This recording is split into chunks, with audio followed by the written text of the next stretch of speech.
साधु साधु साधु। नमो तस्स भगवतो अरहतो सम्मा संबुद्दस्स। नमो तस्स भगवतो अरहतो सम्मा संबुद्दस्स।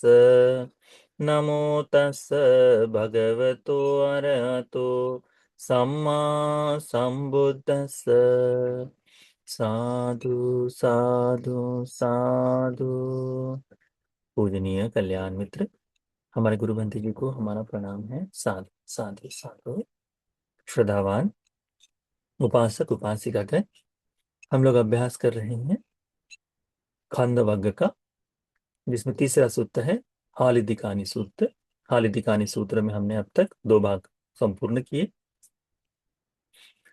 आज हम इसके आगे अभ्यास करेंगे। हालिदिकानी उपासक महाकच्छान भंते जी के पास आकर महाकच्छान भंते जी को भगवान बुद्ध जी ने यह जो गाथा कही थी, योकं पहाय अनिकेत सारी गामी अकुब्बं मुनि संतवान कामी ही रित्तो अपुरखरानु कथं न विद्गह्य जनेन कैराति।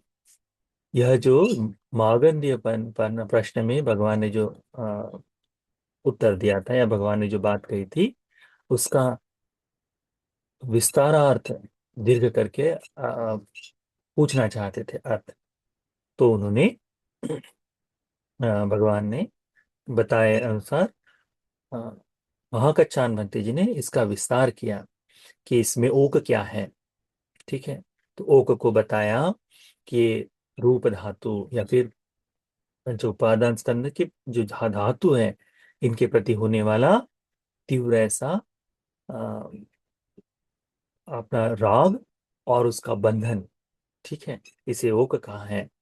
ओक सा अनोक सार और जो इस बंधन के सहारे जीता है, उसे कहते हैं ओक सारी। रूप धातु ओक है, और ओक सारी का मतलब होता है जो उसमें राग का तीव्र बंधन हो, उसे ओक सारी कहते हैं। फिर अनोक सारी क्या है? जिसने इस रूप धातु के प्रति जो राग आदि चीजें हैं, इन सबको सब पूर्णतः नष्ट कर दिया है, ऐसे भी तथागत अनोक सारी है। फिर निकेत सारी क्या है? तो इस रूप निमित्त में जो घर बनाकर रहता है, इस रूप निमित्त को अपने घर अपने इसमें बिठा देता है, ऐसे व्यक्ति को कहते हैं निकेत सारी करके। पर फिर अनिकेत सारी क्या है? तो अनिकेत सारी है जो इस रूप निमित्त को इस रूप निमित्त को जो बगैर बिठाए बगैर बंधन बांधे इसे संपूर्णतः नष्ट कर दे, उसे कहते हैं अनिकेत सारी। यहां तक हमने कल तक देखा था। आज हम इसके आगे अभ्यास करेंगे। कथंच भिक्खवे गामे संथव जातो होती। यह गृहस्थों के प्रति अधिक मेल जोल रखने वाला कैसे बनता है करके पूछा गया है ना। यानी हम लोग देखते हैं जो भिक्षुगण हैं, तो वो कैसे गृहस्थों से अधिक आसक्ति वाला, यानी उनके प्रति कैसा आसक्ति का भाव रखता है, गृहस्थों को छोड़ नहीं सकता ऐसा। तो कहते हैं इद गहपति महाकच्चान भंते जी, यह भिक्षु जो है संथव जातो, यानी जो गृहस्थों के साथ में अधिक आसक्ति रखता है, ये कैसा है? तो कहते एकच्चो गिहि ही संसट्ठो विहरति। यह जो भिक्षु है, यह गृहस्थों के साथ अधिक रूप से संतुष्ट होकर, या फिर अधिक रूप से उनके साथ मिलकर निवास करता है। ठीक है, उनके साथ संसट्ठो विहरति, संतुष्ट होकर कि गृहस्थ है तो मैं हूं, इस तरह का भाव लेकर चलता है। कैसे? सहनंदी, वह आनंदित हो तो भिक्षु भी आनंदित होता है। सह शोकी, यदि गृहस्थ शोक में हो तो वो भिक्षु भी शोक में हो जाता है। सुखितेषु सुखितो, उसके सुख में ही अपना सुख मानता है। दुखितेषु दुखितो, वह दुखी है तो भिक्षु भी दुखी हो जाता है। ऐसे भिक्षु लोग आपने देखे हैं?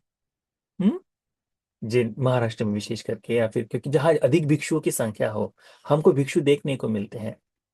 हाँ, मेरा उपासक, मेरी उपासिका, अरे इतनी बड़ी विपत्ति आ गई, और मुझे ही सबसे ज्यादा दुख हुआ है, तुम्हारे दुख का मैं दुख में ही गिर पड़ा हूं, ऐसा बोलने वाले हैं। हाँ, गृहस्थों के सुख में सुख मानने वाला, गृहस्थों के दुख में दुख मानने वाला वो भिक्षु, उनके रहने से संतुष्ट होने वाला भिक्षु, है ना, ऐसा भिक्षु उसको उसमें कहा है। इसका कारण है कि यदि सुखितेषु सुखितो होती, यानी ये जो धन लाभ आदि होता है उपासकों को, इस उपासकों को धन लाभ होने से इदानाहं मनापं भोजनं लभिस्सामि थी। यदि गृहस्थ सुखी है तो मुझे मेरे इच्छा के अनुसार भोजन आदि धन लाभ आदि होगा, है ना, इस तरह से वह देखता है। उनके दुख में दुख माने का दुख मानता है, क्योंकि किसी कारणवश उनको यदि दुख उत्पन्न हो जाए तो खुद भी 2 गुना अधिक दुख की वेदनाओं को स्वीकार करता है वो। अरे मेरा दुख करके, तो यही जो बात है भगवान महाकच्छान मंत्री जी बताते हैं कि ऐसा भिक्षु गृहस्थों में गृहस्थों के साथ अधिक संसर्ग के साथ रहता है, उनके साथ जुड़कर रहता है। भिक्षु का वो काम नहीं। फिर कहते हैं उपन्नेषु किच्च करणीयेषु अत्तनातेषु योगम आपज्जति। किसी कारणवश उनके जीवन में किसी भी प्रकार की बाधा उत्पन्न हो जाए, कुछ भी उत्पन्न हो जाए, है ना, तो उसमें वह लगाकर अपने दैनंदिन जीवन में प्रतिदिन के काम में उनके साथ जुड़ा रहता है। उनके साथ यानी वो भिक्षु, उनका काम ही है कि नहीं, गृहस्थों के बारे में देखता रहे करके, अपना कुछ नहीं, वो गृहस्थों के इसमें निरंतरता से लगा रहता है, अपना जीवन उनके लिए झोंक देता है पूरा, कि मेरा उपासक मेरी उपासिका, उसमें आनंद है। तो कहते हैं एवं को भिक्खवे गांव में संत जातो होती, ऐसा भिक्षु गृहस्थों में अधिक अधिक लिप्त होकर उनके संसर्ग में रहने वाला, है ना, संसर्ग में रहने वाला कहलाता है, ग्राम में आसक्ति रखने वाला, उस गृहस्थों में आसक्ति रहने वाला भिक्षु कहते हैं। इसके विपरीत कथंच गहपति गांव में न संतव जातो होती, कैसे वह अलिप्त रहता है, आसक्ति रहित हो जाता है। तो कहते इद गहपति भिक्खु गिहि ही असंसट्टो विहरति, न सह नंदी न सह शोके, न सुखितेषु सुखितो न दुखितेषु दुखितो। तो कैसे यहाँ कोई भिक्षु गृहस्थों में लगा नहीं रहता, उनके सुख में सुख न मानते हुए, यानी उनके प्रति आसक्ति नहीं रखता, तो वह इन गृहस्थों के साथ अधिक उठ बैठक नहीं करता, उन गृहस्थों में अधिक आसक्ति नहीं रखता, उनके सुख में सुख मानता नहीं है, उनके दुख में दुखी नहीं होता।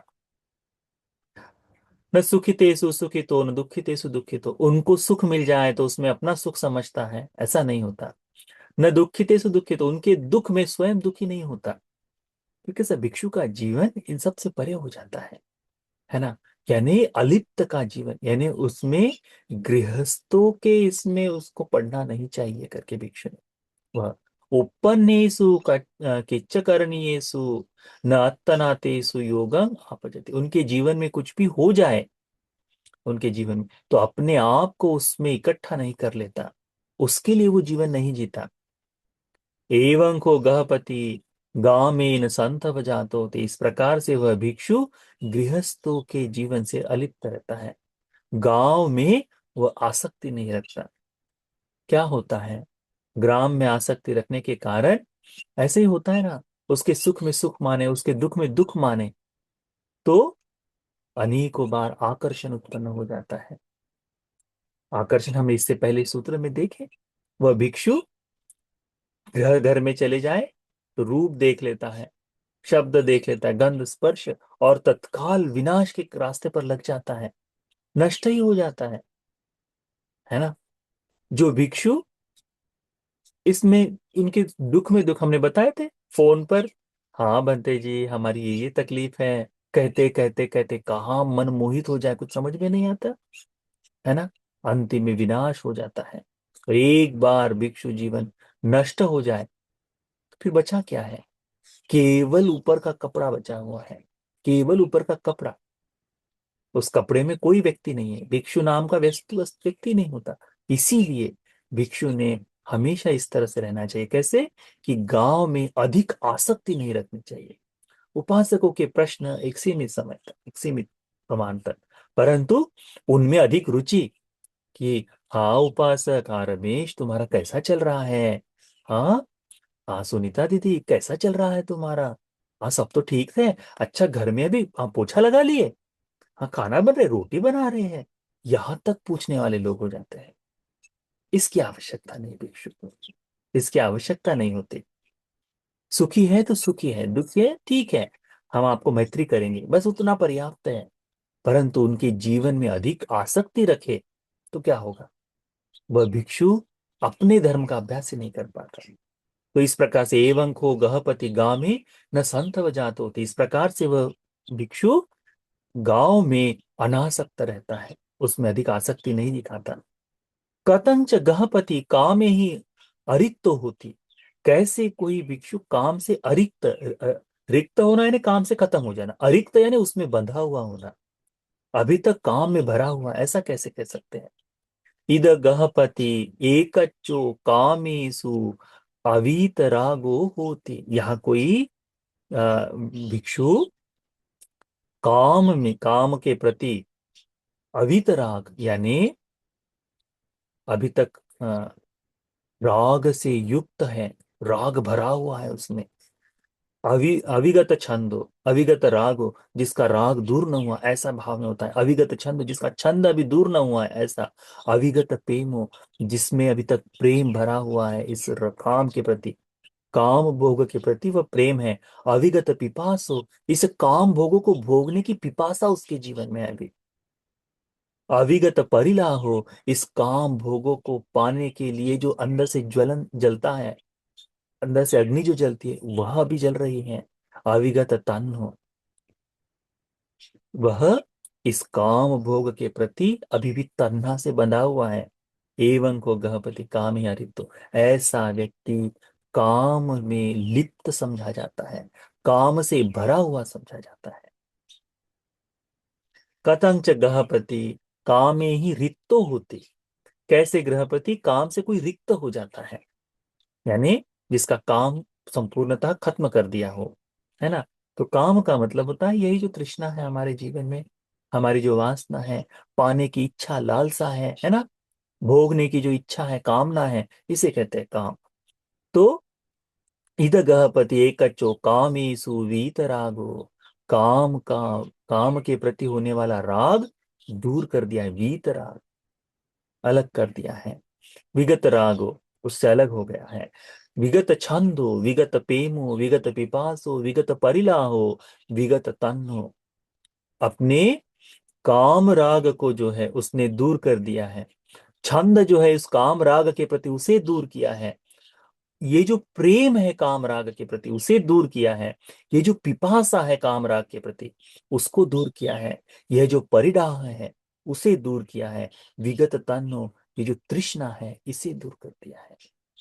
एवं को गहपति कामे ही रिक्तो होती, ऐसा ही वह भिक्षु इस काम राग के प्रति रिक्त हो जाता है करके कहते हैं, यानी काम राग से दूर हो गया है करके कहते हैं। कथंच गहपति पुरखरानो होती, यानी कैसा वह भिक्षु अपनी पुरानी क्रियाओं को, पुराने संस्कारों को त्यागा न त्यागा हुआ, ऐसा कहते हैं। इधर गृहपति एक एवं होती, किसी भिक्षु के मन में गृहपति ऐसा भाव जागता है। कैसे? एवं रूपो सियं अनागत मध्यानंग, एवं वेदनो सियं अनागत मध्यानंग। वह ये जो रूप है ना, उसके चिंतन में, उसके मन में निरंतरता से ये चिंतन बना रहता है कि भविष्य में ये जो रूप है मेरा ऐसा बने। ये जो बांधने वाले संस्कार होते हैं ना, ऐसा है। ठीक है, यह भविष्य में मेरा रूप इस तरह से बने, मैं ऐसा जीवन जीऊं, मेरी संज्ञा ऐसी बने, मेरे संस्कार ऐसे हो, मेरा विज्ञान ऐसा हो करके भविष्य के बारे में निरंतरता से चिंतन करते हुए रहता है। भविष्य के बारे में निरंतरता से चिंतन करते रहता है।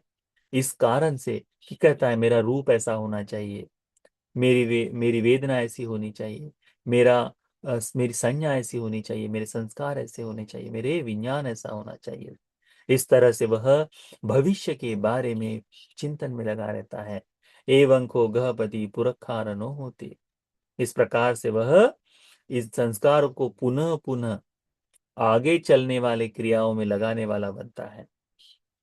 इस तरह से भगवान भंते जी बताते हैं, महाकच्छान भंते जी फिर कहते कतंच गहपति अपुरखारनो होती। कैसे कोई गहपति इन संस्कारों में लगा नहीं रहता, इस क्रियाओं में लगा नहीं रहता। इद गहपति एक न एवं होती। गहपति यहाँ किसी को ऐसा भाव उत्पन्न होता है, एवं रूपोसिया अनागत मध्यान, है ना, कि मेरा जो है, ये जो भविष्य में मेरा रूप ऐसा न हो, इसमें उसके उसमें वो पड़ता ही नहीं। एवं एक से न एवं होती, यानी उसके मन में ऐसा भाव नहीं जागता कि मेरा रूप आगे ऐसा होना चाहिए, मेरी वेदना ऐसी होनी चाहिए, मेरा संस्कार ऐसा होना चाहिए, मेरा विज्ञान ऐसा होना चाहिए। इस बारे में उसका चिंतन नहीं चलता। हम लोग अक्सर ऐसे ही देखते हैं ना, हमारी प्रार्थनाएं जो है अनेकों लोगों की, अब देखो प्रार्थनाएं, ऐसी प्रार्थनाएं करते हैं, मुझे ऐसा मिल जाए, मुझे ये मिल जाए, मुझे वो मिल जाए, है ना। इस तरह की प्रार्थना करना क्या है फिर? क्या है? भविष्य के बारे में लगा है। वर्तमान बिल्कुल खाली हो गया है। वर्तमान में धर्म का अभ्यास नहीं, उसको अच्छा बुरा समझ में नहीं आ रहा, कुशल अकुशल समझ में नहीं आ रहा, परंतु करता क्या है कि मुझे ये मिल जाए, मुझे ये मिल जाए, मुझे ये मिल जाए। कैसी प्रार्थना हो सकती है? वर्तमान परिशुद्ध धर्मवान न होने से भविष्य कैसे धर्मवान हो सकता है? आज वर्तमान में इसका अभ्यास करेंगे तो भविष्य ठीक हो पाएगा ना। तो अनेकों लोगों का है, नहीं मैं आज नहीं कल करूंगा, आज नहीं कल करूंगा करके इस तरह से वो उसमें लगा रहता है। तो वह व्यक्ति पुरखारणों का आता है। परंतु जो व्यक्ति इसमें नहीं लगा रहता, वो भविष्य की चिंता नहीं करता, वो कल के बारे में नहीं सोचता कि मुझे कल को बुद्ध दिख जाए, मैं कल बुद्ध हो जाऊं, मुझे कल ऐसा मिल जाए, मुझे कल वो मिल जाए। इस तरह से उसमें नहीं पड़ता। वो केवल देखता है आज वर्तमान में मेरे धर्म ये है, आज वर्तमान में मैं ये कर्म कर रहा हूँ, मुझे इस तरह से करते रहना चाहिए। मैं मेरे सील को पुष्ट करूँ, मेरी श्रद्धा को पुष्ट करूँ, मेरे मन में होने वाली अशुद्धियों को मैं पुष्ट करूँ, इसमें लगा रहता है। भविष्य के जंजाल में वो फंसता नहीं है। अपनी रूप वेदना संज्ञा संस्कार के बारे में ये नहीं सोचते रहता कि भविष्य मेरा ऐसा हो करके। ऐसा भिक्षु एवं को गहपति अपरोक्षारनो होती, ऐसा वह कि भविष्य के इसमें जंजाल में न फंसा हुआ कहलाता है। फिर अंतिम में कहते हैं कथंच गहपति आ, कथं विज्ञय जनिता कथं होती। कैसे कोई भिक्षु वाद विवाद न करने वाला बनता है ना। यानी वह इसमें पड़ा रहता है। कैसे? इधर गहपति एकच्चो एव रूपं कथं कत्ता होती। वह भिक्षु इस तरह से बोलने वाला हो जाता है, या फिर वह व्यक्ति, इसमें एक कच्चो कहा यानी भिक्षु का ही करना ऐसा आवश्यक नहीं, जो भी व्यक्ति हो, कि इधर गहपति एक कच्चो एव रूपं कथं कत्ता होती। वह व्यक्ति इस तरह से बोलने वाला होता है। क्या बोलता है? न त्वं इमं धम्म विनयं आजानासि। तुम इस धर्म विनय को नहीं जानते। अहं इमं धम्म विनयं आजानामि। मैं ही इस धर्म विनय को जानता हूँ। किं त्वं इमं धम्म विनयं आजानिस्सा निस्ससि। क्यों तुम इस धर्म विनय को ऐसे नहीं जानते? तुम इस धर्म को ऐसा नहीं जानते। मिच्छा पटिपन्नो त्वमेसि। तुम तो गलत रास्ते पर चल रहे हो, तुम बुरे रास्ते पर चल रहे हो। मैं ही धर्म के रास्ते, अस्मिं सम्मा पटिपन्नो, पर मैं धर्म के रास्ते पर चल रहा हूँ। ऐसा अनेकों बार देखता है ना। अनेकों उपासिकाएं, अनेकों उपासक दूसरों पर दिखाते समय यही तो बोलते हैं कि तुम धर्म को नहीं जानते, मैं ही जानता हूं। तुम धर्म का पालन नहीं करते, धर्म का पालन तो मैं करता हूं। इस तरह से जो कहना है ना, वह उनको लगता है कि सारा धर्म उन्होंने ही सीख लिया है, और दूसरों को नीचा दिखाते हुए वो चलते हैं। ऐसे अनेकों दिखते हैं। ये दिखना यानी धर्म से बाहर है। ये दूसरों को नीचा दिखाना धर्म से बाहर है ना। क्योंकि सत्य छुपता नहीं है। जो सत्य है सत्य है, दिखावा अधिक समय तक रह नहीं सकता। ये जो है धर्म के बारे में इस तरह से दूसरों के बारे साथ वाद विवाद में लगा रहे कि तुम धर्म नहीं जानते, मैं ही जानता हूँ, इस तरह से फिर पूरे वचनीयं पच्छा अवच, पच्छा वचनीयं पूरे अवच, पहले कही हुई बातों को अभी नहीं देखता, अभी कही हुई बातों को पहले नहीं, यानी वो बोलता है तुमने तो पहले ये बोलना चाहिए था, फिर अब ये बोल रहे हो, अब ये बोलना चाहिए था, फिर वो बोलते, इस तरह से वचनों को आगे पीछे, तंग संहितं तंग तंग सहितं में असहितं में अधिचिन्नं ते विपरावत्तं आरोपितो ते वादो चर वादपमोक्षाय, यानी वह भिन्न भिन्न तरह से, है ना, कि तुम्हारा कथन इस विषयानुकूल है, ये विषय के बाहर हो गया है, तुमने ये जो कहा ये सब विपरीत है, ये जो तो कहा इसके साक्ष्य में है, तुम्हारे तर्क जो है वो विरुद्ध तर्क दिए है, तुमने सही तर्क दिए है, तुम इनसे मुक्त होने का प्रयास करो। निरंतरता से इस बारे में लगा रहता है आदमी, यानी कुछ भी हो जाए, मैं ही धर्मवान हूं, दूसरे बिल्कुल धर्म के विरोध में है, इस तरह से दिखाने के लिए हर तरह से उनको जिस जिस शब्दों से उनको नीचे करना चाहिए वो सारे ही, यहां तक कि तुम तो मार के पास में फंस गए, इस तरह से भी कह देते हैं, यदि समर्थ है तो छूट जाओ। इस तरह से भिन्न भिन्न प्रकार से वह व्यक्ति कहता है, निगहिसितो निबेठेति तो सोवा सचे पहोसी, एवं को गहपति कथं विज्ञय जाने कथा करता होते। इस तरह से वह भिक्षु यह विवाद की स्थिति में, वाद विवाद की स्थिति में आकर खड़ा हो जाता है, करके आरोपित करने वाला, दोषारोपण करने वाला बनता है। फिर कथं च गहपति कथं न विज्ञय जनिता कथा होती, इस प्रकार से कैसे कोई भिक्षु इनके विवाद में नहीं पड़ता। तो यहाँ कोई भिक्षु न तो ये कहने वाला होता है कि मैं ही जानता हूं तुम नहीं जानते हो, वो ये कहने वाला नहीं होता कि मैं ही धर्म से चल रहा हूँ सभी मिथ्या से चल रहे हैं, वह आगे की बात को पीछे कहना चाहिए था, पीछे की बात को आगे कहना चाहिए था, ऐसे वाला नहीं बनता।